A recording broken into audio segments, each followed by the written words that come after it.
Breaking news, everybody. Shots. This is from the Police Tribune. Is this a verified source? Yep. BlueLivesMatter.blue. This is a verified NewsGuard source. Okay, it's not giving me the actual breakdown. Two officers down. Two cops down. In Louisville? Shots fired at Louisville riots. Officer down. They're saying, update, 2 officers are now reported to be down. The shooting happened at around 8:30 p.m. near Brook and Broadway, according to WDRB. Officers in the area were working on crowd control at a riot when the gunshots rang out and 2 officers were hit. The condition of the wounded officers has not been released. No information about the shooter has been released.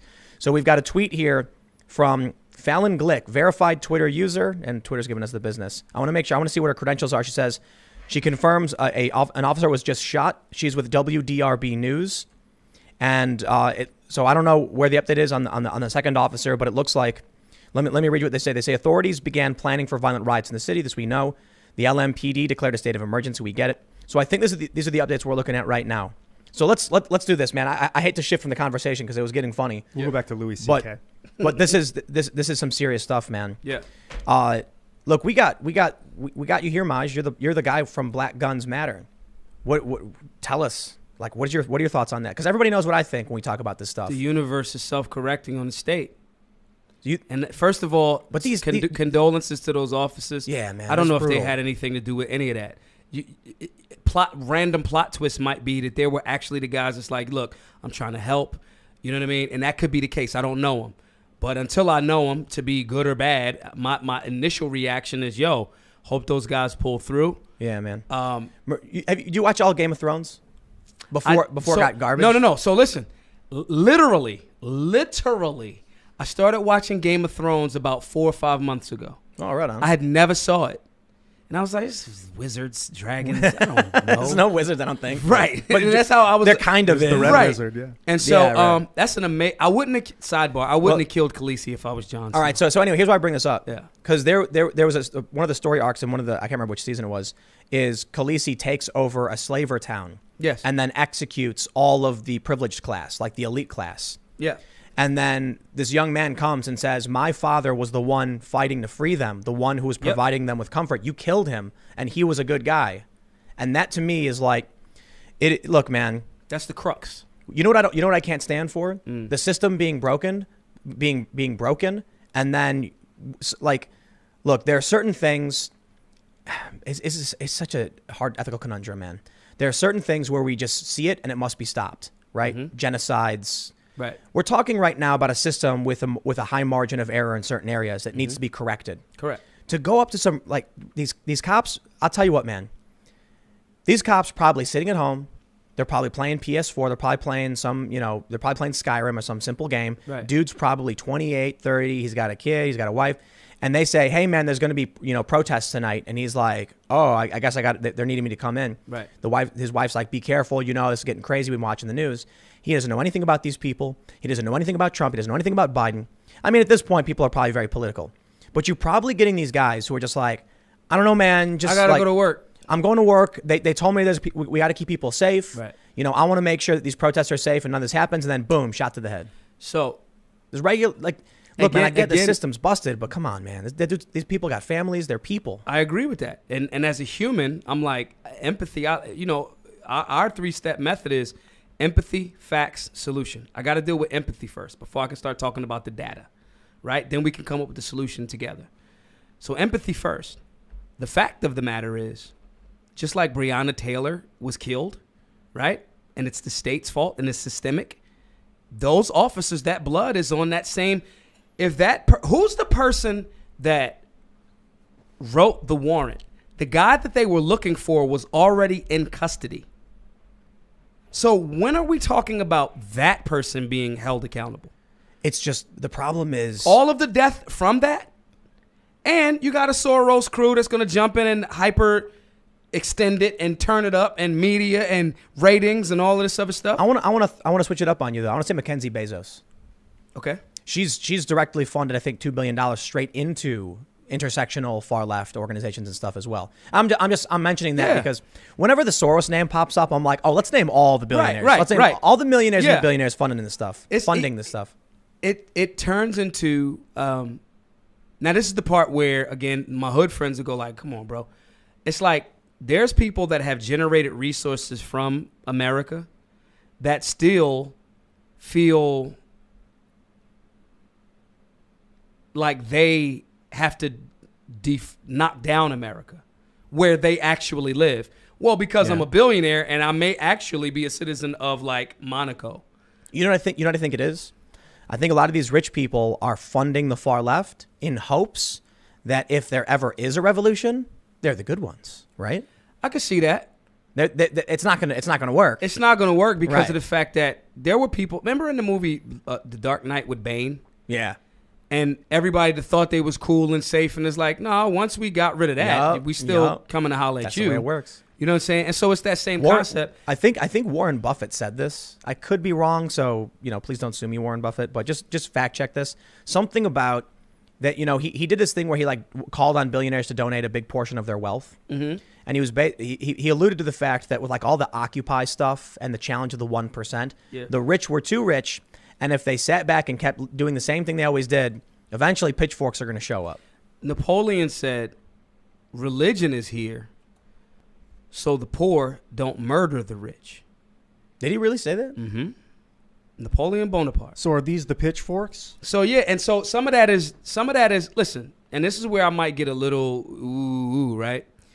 America has not atoned, our nation, where we all live, has not atoned for some of the horrible, disgusting stains that we have on our flag. Karma, in my view, in my life and lived experience, is real. We haven't acknowledged, you haven't even had the conversation about reparations with black people. You haven't had it. And then you'll say, well, who's going to pay for it? I'm not going to pay for it. We can't do that. Then you print up $3 trillion and the government gets really quiet and everybody seems to know how to get along then. Except for my good friend, Thomas Massey, the one lone constitutional libertarian dude that had to run Republican, says, no, I'm not going to quietly not vote on this largest wealth transfer in American history, socialism.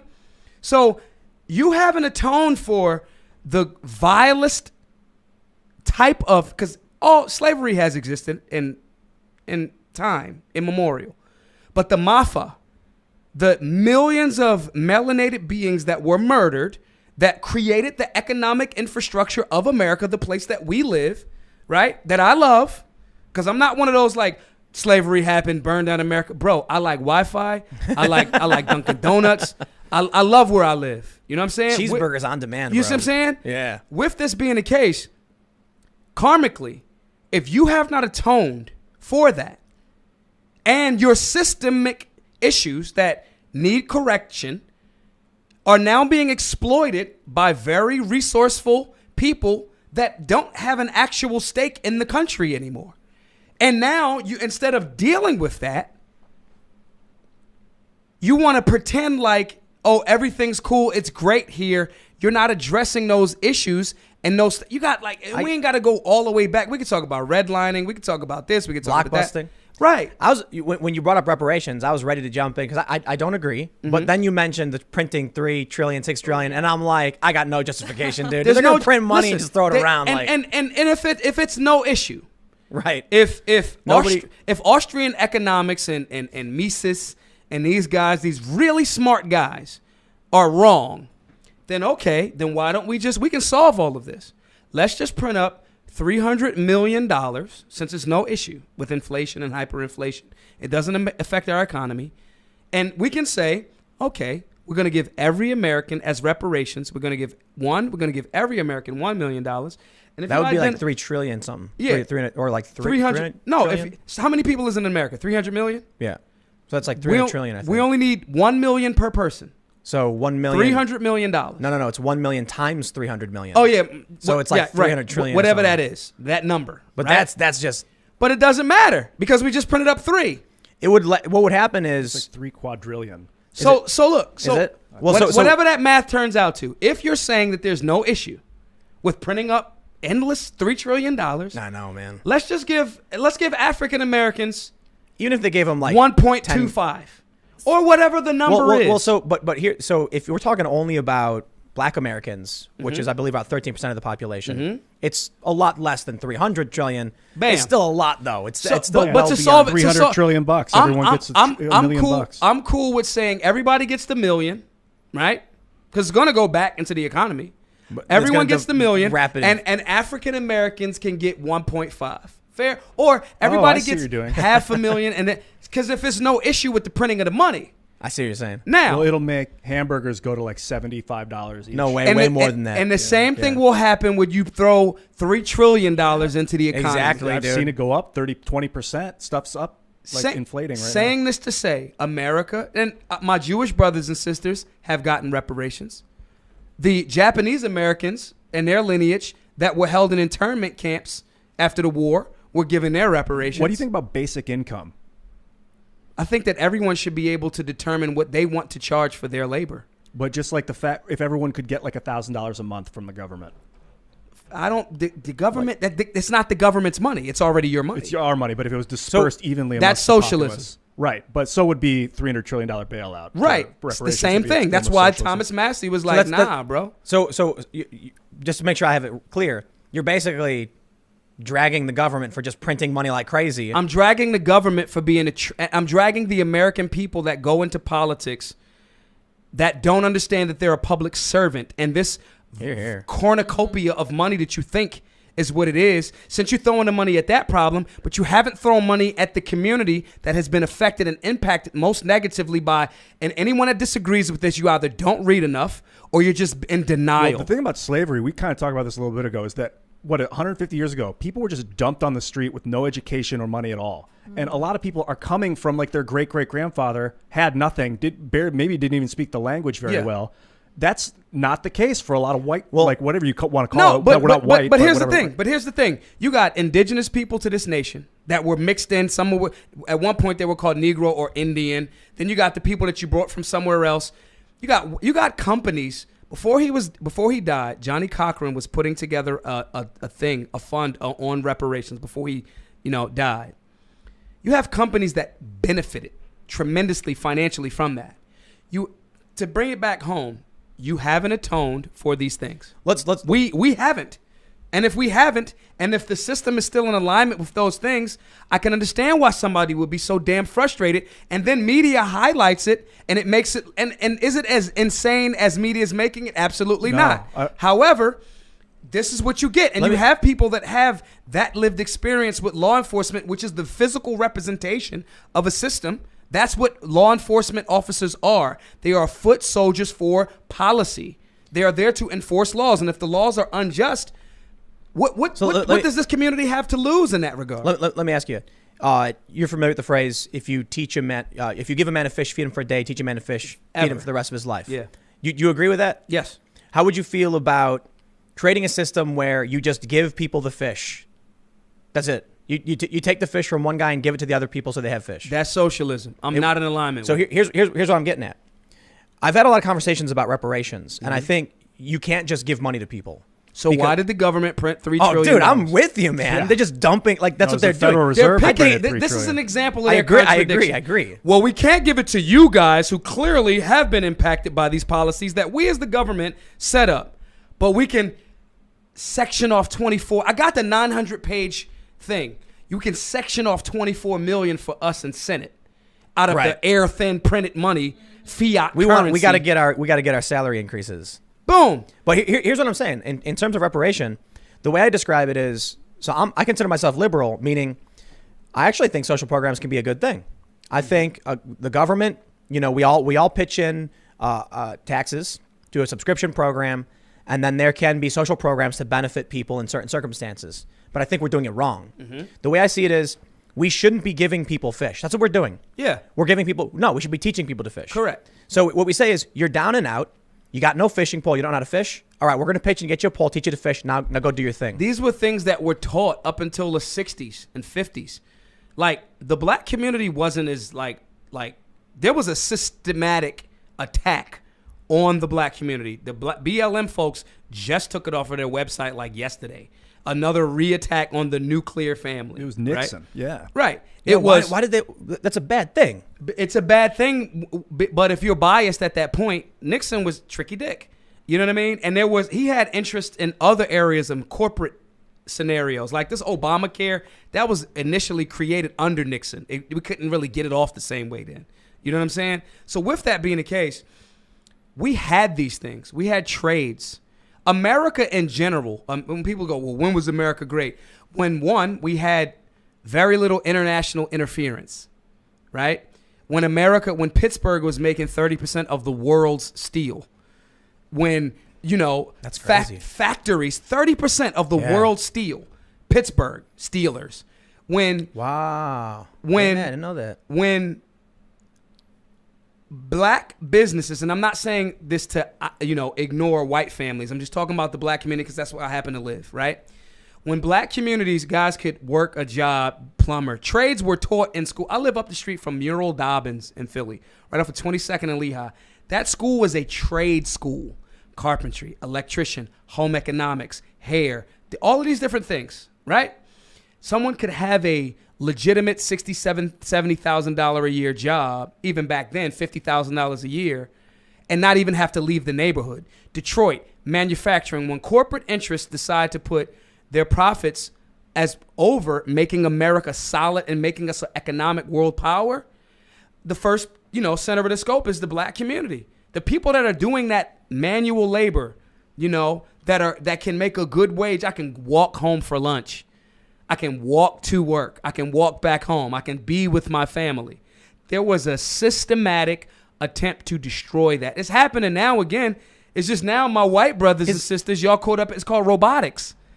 Is that what Black Lives Matter is doing? Destroying the family? Absolutely, that's part of their goal because they're I know it's in their goal for sure. They got rid of it. They're not black people. The leadership, not the face. Like Aunt Jemima and Uncle Ben, they're like, come on, they have no. Aunt Jemima wasn't even black. I'm sorry. Mrs. Butterworth is what I was going to say. That was wrong. They're Mrs. not Butterworth showing up at the damn executive board meetings. You know what I'm saying? The founder of BET is not the owner of BET anymore. Yeah. So my point in saying that is this is a holistic approach. And now what we're seeing in some of these, you're seeing the frustration of people that have been made to feel like they're outside of the American dream. There have been policies and systemic issues that have deliberately made that the case. Now, do you have to submit to it? Absolutely not. I don't care what they meant the Second Amendment for. This is mine. Yeah. You know what I'm saying? Like, you didn't mean that for me? That's great. Good for you. Not for me. You put a riot in my neighborhood and you watch me flip real fast on 2A because I used to be very much more like liberal. Right. And you're like. Then I'm seeing the helicopters and I'm like, oh my gun. Right. Now I'm like, get away from my guns. Exactly. And so these are the things because your course of re-education or your re-engineering of self is different and it's tied into the human right to defend as opposed to, well, the government said I got it. Now, when you're tying it back to all of these, it's not all of these. It's a few people defending the riots that are not from the communities. It's a well-oiled machine pretending and piggybacking on the back of legitimate social issues. I'm not talking about I'm getting treated horribly because they didn't like me. I'm talking about school choice is real. You know what I'm saying? Like when you're talking about discrimination based on skin tone and bias, those are real things that we can show evidence and fact and prove. So when you're not from that demographic and you don't feel that and you don't do anything, our nation, for the most part, has not atoned in these communities. And atonement doesn't just mean an apology.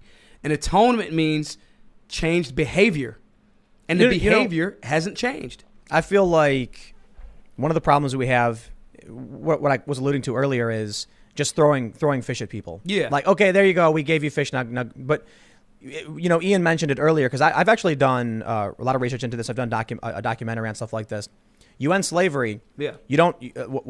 What you have now is, two separate train tracks, the way I kind of describe it.